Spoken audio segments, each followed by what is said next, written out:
యేసుక్రీస్తు పేరిట అందరికీ శుభవేదనలు తెలియపరుస్తున్నాను. మరొక వీడియో పరిశుద్ధాత్మ జ్ఞానంతో దేవుని ప్రవక్తగా ప్రపంచానికి ఈ వీడియో నేను పరిచయం చేయబోతున్నాను. ఈ వీడియో పేరు ముఖ్య ఉద్దేశము ఏమిటంటే, ఓ ఇండోనేషియా దేశమా పశ్చాత్తాపం పడము, నీకు దేవుని తీర్పు వచ్చి ఉన్నది. ఈ వీడియో పేరండి. అంటే ఎంతకుముందు ఆఫ్ఘనిస్తాన్ దేశానికి కూడా దేవుడు తీర్పు పంపించాడు.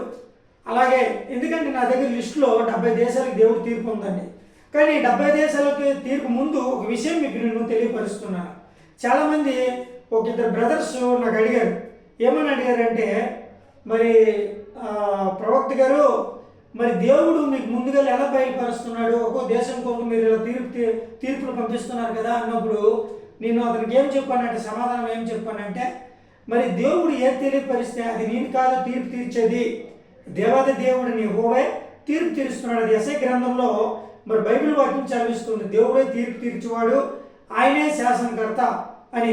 కానీ అక్కడికిక్కడికి సంబంధం ఏమిటంటే, దేవుడు ఏది చెప్తే అది నేను మధ్యవర్తికి చేసే నా ధర్మం.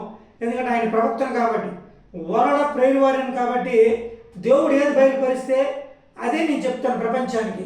అందుకే నా యూట్యూబ్ ఛానల్ పేరే ప్రపంచానికి దేవుని వాక్కు. నా యూట్యూబ్ ఛానల్ పేరే ప్రపంచానికి దేవుని వాక్కు. కాబట్టి ప్రియమైన ప్రజలారా, చాలా జాగ్రత్తగా వినండి.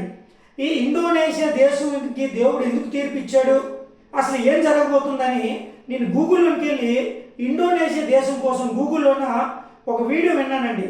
ఆ వీడియో విన్న తర్వాత నాకేమనిపించిందంటే, ఈ ఇండోనేషియా దేశంలో జనసంఖ్య 26 కోట్ల మంది ఉన్నారండి.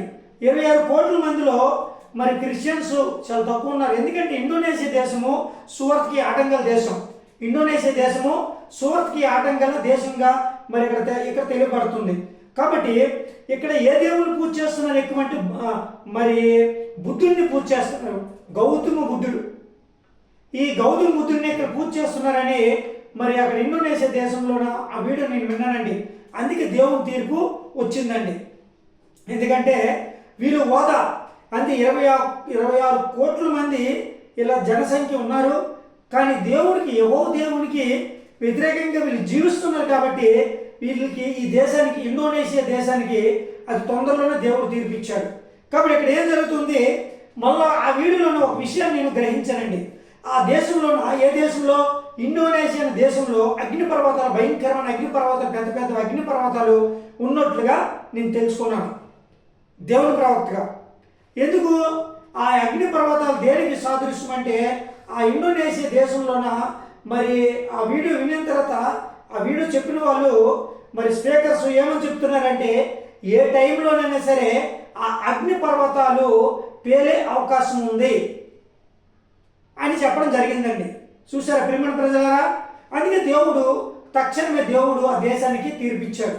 కాబట్టి ప్రియమైన ప్రజలు చాలా జాగ్రత్తగానండి. భూకంపమే రావచ్చు, లేకపోతే భయంకరమైన సునామీ రావచ్చు, లేకపోతే ఎందుకంటే భయంకరమైన గాలి తుఫాన్లను ప్రవేశించవచ్చు, లేకపోతే తుఫాను. అందుకే నేను పశ్చాత్తాపం పడండి. ఓ ఇండోనేషియా దేశమా, నువ్వు పశ్చాత్తాపం పడు, దేవుని తీర్పు నీ వద్దకే వచ్చి ఉన్నది. ఎందుకు ఈ వీడియో పెట్టాను, దేవుడు మరి నాకు ఎందుకు విషయం బయలుపరిచినంట. ఒక విషయం మీరు గ్రహించండి. నేను ఒక విషయం చెప్తున్నాను. ఏ దేశానికి అయితే దేవుడు నాకు తీర్పు పంపించమని తెలియపరుస్తాడో, నేను కాదు పంపించేది, ఆయన నామంలో పంపిస్తున్నాను, యెహోవా చిత్తంలోనే పంపిస్తున్నాను. నేను దేవుని కాదు, ఆయన ప్రవక్తనే.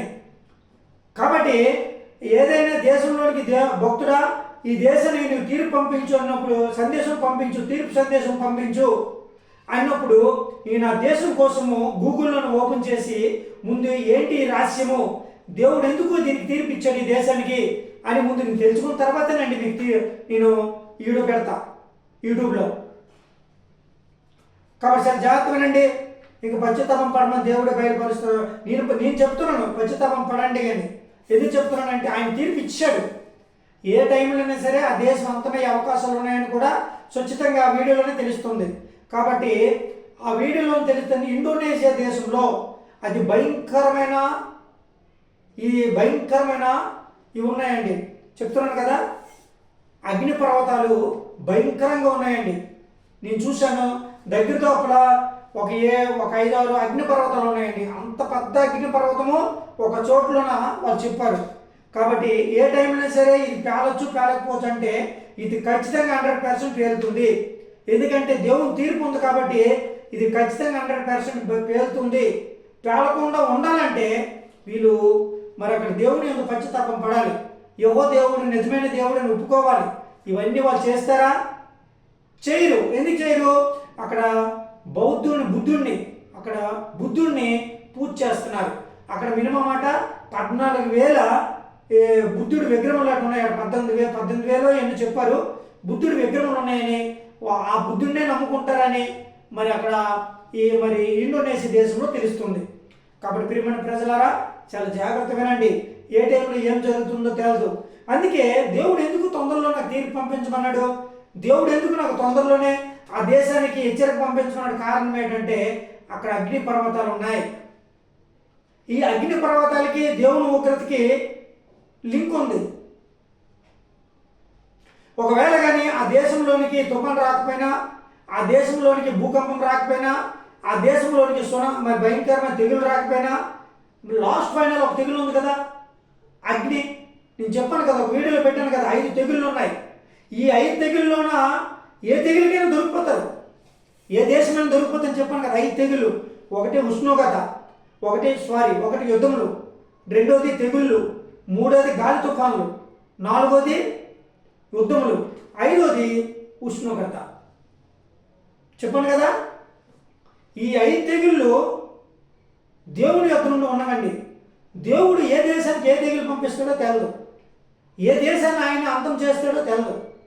అందుకే ముందుగానే దేవుని యొక్క పశ్చాత్తాపం పడండి, యేసే నిజమైన దేవుడని ఒప్పుకోండి అని నేను చెప్తున్నాను. అది మీ ఇష్టం. ఇప్పుడు ఆ దేశంలో ఉన్న ప్రజల వాళ్ళ ఇష్టం. ఎందుకంటే చెప్పడం నా ధర్మం. మీరు నమ్ముతారా నమ్మరా, లేకపోతే నాశనం అవుతారు, అది మీ చేతుల్లోనే ఉంది. ప్రాణం పోగొట్టుకున్నది ఎవరు? మీరే పోగొట్టుకుంటున్నారు. ఇది ఎవరు చెప్తున్నాను? ఇండోనేషియా దేశ ప్రజలు చెప్తున్నాను ఈ విషయం. కాబట్టి చాలా జాగ్రత్త వినండి. మరి దేవుడు ఇండోనేషియా దేశానికి దేవుడు తీర్పు వచ్చింది. కాబట్టి తీర్పు వచ్చిందంటే అక్కడ జరుగుతున్న సిచ్యువేషన్ బట్టి అక్కడ బౌద్ధుని పూజ చేస్తారని, మరి అక్కడ బౌద్ధుని ఎక్కువగా కొలుస్తారని, మరి పెద్ద గుడి ఒకటి ఉన్నదని, ఇవన్నీ కూడా నేను దేవుని ప్రవక్తగా నేను తెలుసుకున్నాను. చెప్పాను కదా, ముందు దేవుడు నాతో ఏం మాట్లాడతాడో, ముందు ఏ దేశానికి దేవుడు తీర్పిస్తాడో. కానీ ఒకటేంటంటే, ఒక విషయం ఏమిటంటే, దేవుడు ఏం చెప్తున్నాడంటే ఆలస్యం చేయక భక్తుడా, తొందరగా దేశాలకి నేను ఏ దేశాలకి నేను తెలియపరిచానో ఆ దేశాలకి తీర్పు సందేశాలు పంపించు, తీర్పు సందేశాలు పంపించని దేవుడు బయలుపరిచాడు. కాబట్టి మరి ఈరోజు ఇండోనేషియా దేశం కోసం దేవుడు తీర్పిచ్చాడు. కాబట్టి దేశం తీర్పులోన మరి ఇండోనేషియా దేశంలోన అగ్ని పర్వతాలు భయంకరంగా అవి పేలొచ్చు పేలకపోవచ్చు అంటున్నారు. కానీ ఆ అగ్ని పర్వతం దేవుడికి ఉగ్రతకి సూచనగా ఉందని మరి దేవుని ప్రవక్తగా తెలియపరుస్తున్నాను. కాబట్టి ప్రియమైన ప్రజలారా, మరి ఇండోనేషియా దేశము 17వ నెంబర్లో ఉంది. ఇది సువార్తకి ఆటంకాల దేశం. అంటే ఒక వాళ్ళు బౌద్ధుని పూజ చేస్తున్నారు. అదే నిజమైన దేవుడని వాళ్ళు పూజ చేస్తున్నారు. యెహోవా దేవుడిని మర్చిపోయారు. కాబట్టి ఆ బౌద్ధుని పూజ చేసేటప్పుడు మరి సువార్తకి ఆటంకం కలిగించారండి. అంటే సువార్తకి ఆటంకం కలిగించారు. ఇండోనేషియా దేశంలో దేవుని సువార్త లేనందున దేవుడు నాశనం చేయడానికి ఇష్టపడ్డాడు. ఎవరైనా సరే ఒక మాట నేను చెప్తాను ప్రియమైన ప్రజలారా, దేవుడు ప్రేమించాలని ఇష్టపడతాడా, నాశనం చేయాలని ఇష్టపడతాడా? మీరే నాకు కామెంట్స్ పెట్టండి. దేవుడు నాశనం చేయాలని ఇష్టపడతాడా, ప్రేమించాలని ఇష్టపడతాడా, కనికరించాలని ఇష్టపడతాడా? కానీ ఇక్కడ ఇండోనేషియా దేశాన్ని దేవుడు నాశనం చేయాలని ఇష్టపడ్డాడు. మరి ఆయన తీర్పు సందేశం పంపించమంటే నేను పంపిస్తున్నాను ఆ దేశానికి. మరి దేశానికి తీర్పు సందేశం వెళ్దా? ఆయన చిత్తం, ఆయన ప్రణాళిక. అందుకే తర్వాత యూట్యూబ్లో పెడుతున్నాను, తర్వాత ఇదేంటి ఎన్నో దాంట్లో పెడుతున్నాను, యాప్లో పెడుతున్నా. కాబట్టి ఇన్స్టాగ్రామ్లో పెడుతున్నాను, ఫేస్బుక్లో పెడుతున్నాను. ఎందుకు చెప్తున్నానంటే ఏదో ఒక సమయంలో యూట్యూబ్ మరి వీడియో వాళ్ళ దగ్గర చేరుతుందా చేరదా. కాబట్టి చాలా జాగ్రత్తమైన సుమ. దేవుని తీర్పు మరి ఇండోనేషియా దేశానికి దేవుని తీర్పు వచ్చింది. ఏ క్షణమైనా సరే అగ్ని పర్వతాలు బద్దలవ్వచ్చు అని మరి వీడియో వాళ్ళు సైంటిస్టులు తెలియపరుస్తున్నారు. ఏ టైంలో అయినా సరే అగ్ని పర్వతాలు బద్దలవ్వచ్చు అంటే ఆ దేశంలో ఉన్న ప్రజలు ఎంతమంది? 20 కోట్ల మంది ఉన్నారు. ప్రజలు 20 కోట్ల మంది ఉన్నారు. మరి అగ్ని పర్వతాలు బద్దలవుతే మరి ఎంతవరకు ఆ ప్రమాదం వెళ్తుందో తెలదు. కానీ ఇది దేవుని తీర్పుకి సూచన అండి, సిగ్నల్. దేవుని తీర్పుకి ఈ అగ్ని పర్వతం సూచన. కాబట్టి ప్రియమైన ప్రజలారా చాలా జాగ్రత్త వినండి. ఎందుకంటే దేవుడు ఒట్టిగా పంపించనండి. దేవుడు తీర్పు ఒట్టికి రాదు. అక్కడ ఏదైనా దేవుడికి వ్యతిరేకంగా ఉన్నదంటే దేవుడు తీర్పు పంపిస్తాడు, హెచ్చరిక పంపిస్తాడు. ఎందుకంటే మరి ఇండోనేషియా దేశానికి, అందుకే ఇక్కడ ఒక వీడియో ఏం పెట్టాను, ఈ మరి హెడ్లైన్స్ ఏం పెట్టానంటే, ఓ ఇండోనేషియా దేశమా, హెడ్లైన్ చూసారా? ఓ ఇండోనేషియా దేశమా, నువ్వు పశ్చాత్తాపం పడుము, దేవుని ఎదుట నువ్వు పశ్చాత్తాపం పడుము, నీకు దేవుని తీర్పు పశ్చాత్తాపం పడుము, దేవుని తీర్పు వచ్చి ఉన్నది. తీర్పు అంటే అంతమే, ఇంకా దాన్ని బట్టి ఇంకొక ఆప్షన్ చెప్పే అవకాశాలు లేవు. తీర్పు అంటే దేవుడు అంతం చేసేస్తున్నాడు ఆయన అర్థం. తీర్పు వచ్చినదంటే అంతమైపోతుంది ఆ ప్లే మొత్తము, ఆ దేశం అని అర్థం. కాబట్టి మరి దేన్ని బట్టి దేవుడు ఏ ప్రణాళిక మీద ఆ దేశం మీదకి వెళ్తాడో తెలదు. కానీ మరి దేవుడు బయటపరిచాడు. నేను ఏ దేశం కోసమైనా సరే, ఏ దేశంకైనా, ఏ గ్రామంకి మనిషి కోసం నేను శాపం కోరనండి. ఎందుకంటే నేను శాపం కోరను, నాకు ఇష్టం ఉండదు శాపం కోరడం. కానీ ఆయన చిత్తం నెరవేర్చడం నా ధర్మం. నేను శాపం కోరడము లేకపోతే ఏదైనా అనడము అలాగా నాకు ఇష్టం ఉండవు. కానీ దేవుని ప్రవక్తను కాబట్టి మరి ఆయన ఏది చెప్తారు నేను వినాలి, అది నా ధర్మం. ఎందుకంటే నేను దేవుని డ్యూటీ చేస్తాను, మనుషులు డ్యూటీ చేయట్లే. కాబట్టి చాలా జాగ్రత్తగానండి. ఏ సమయంలో ఏ సంభవిస్తుందో తెలదు. అందుకే నేను దేవుడు ఏ దేశానికి నాకు అందుకే నేను యూట్యూబ్లోన ఎడిటింగ్ చేసేటప్పుడు కూడా ఆ ఫోటో పెడతాను. ఇప్పుడు ఇండోనేషియా దేశం వచ్చింది కదా, తీర్పు వచ్చిందా, ఇండోనేషియా దేశమే ఫోటో పెడతాను. అక్కడ ఫోటో పెట్టి ఎడిటింగ్ చేస్తాను, ఫోటో పెట్టి ఎడిటింగ్ చేస్తాను నేను. ఎందుకంటే ఏ దేశానికి దేవుడు తీర్పిస్తున్నాడో ఆ దేశము గూగుల్లో ఓపెన్ చేసి ఆ దేశం ఫోటో తీసుకొని ఆ దేశానికే నేను తీర్పు పంపిస్తాను. దేవుడు ఇచ్చిన అధికారం నాకు, అలాంటి అధికారం దేవుడు ఇచ్చాడు నాకు. కాబట్టి చాలా జాగ్రత్తగానండి. మరి దేవుడి తీర్పు వచ్చిందని మనం ఆల్రెడీ ఇండోనేషియా దేశం నేను ఇప్పటి వరకు కూడా పంపించలేదు. కానీ చాలా దేశాలు ఉన్నాయి ఇక్కడ. ఆఫ్ఘనిస్తాన్ ఉంది, అరబిజాన్ ఉంది, నేపాల్ ఉంది, వియత్నాం, శ్రీలంక, ఇరాక్, లోవస్, అల్బనియా, ఇవన్నీ కూడా దేశాలేనండి. ఇవన్నీ కూడా సువార్తకి ఆటంకాల దేశాలు. ఇవన్నీ లిస్ట్ ప్రకారం వస్తున్నాయి. ఈ దేశాలన్నింటికి దేవుడు తీర్పిచ్చేస్తున్నాడు. ఒక్కొక్క దేశానికి ఒక్కొక్క రోజు, 2 రోజులు, 3 రోజులకి దేవుడు ఏ దేశం కోసం అయితే నాతో మాట్లాడతాడో ఆ ధ్యానంలో నాకు ఏ దేశం అయితే కనబడుతుందో, ఏ పేరు అయితే కనబడుతుందో, ఏ దేశం పేరు అయితే కనబడుతుందో ఆ దేశాన్ని నేను ముందు గూగుల్ ఓపెన్ చేసి ఆ దేశం కోసం రహస్యం తెలుసుకున్న తర్వాతే నేను యూట్యూబ్లో వీడియో పెడతాను. అంతవరకు నేను పెట్టను. ఎందుకంటే దేవుడు తెలియపరుస్తాడు. దేవుడు తెలియపరిచిన టక్కన యూట్యూబ్లో పెట్టినామనుకో ఆ దేశానికి దేవుడు ఎందుకు తీర్పిచ్చాడు అనే విషయాన్ని నేను స్పీకర్గా దేవుని ప్రవక్తగా నేను చెప్పలేను కదా ప్రపంచానికి.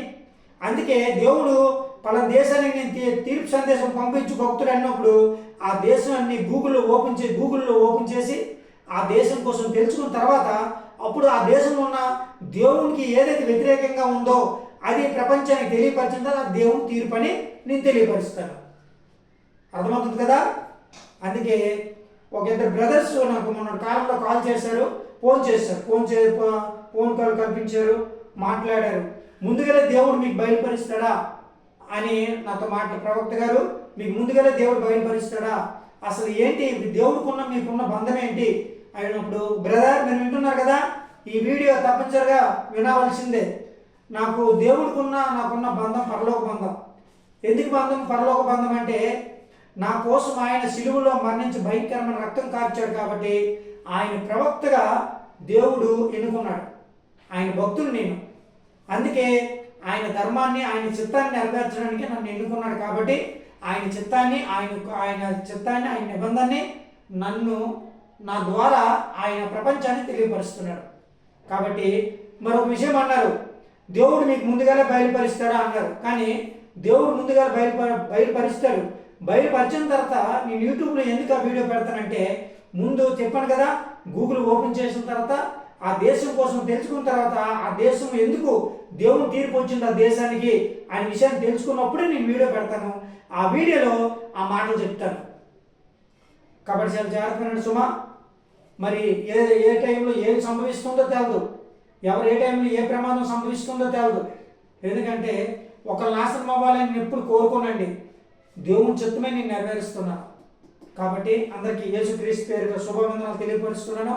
మరొక వీడియో పరిశుద్ధాత్మ జ్ఞానంతో దేవుని ప్రభుత్వ వందనాలు తెలియపరుస్తున్నాను. నేను చెప్పిన వీడియోలన్నీ కూడా 100% ఆయన తీర్పు ఉందండి. ఇవి జరగబోయే ప్రవచనాలు. జరగబోయే ప్రవచనాలు అంటే ఇది 100% జరుగుతాయి. ఇది నమ్మండి. ఓకే, అందరికి వందనాలు.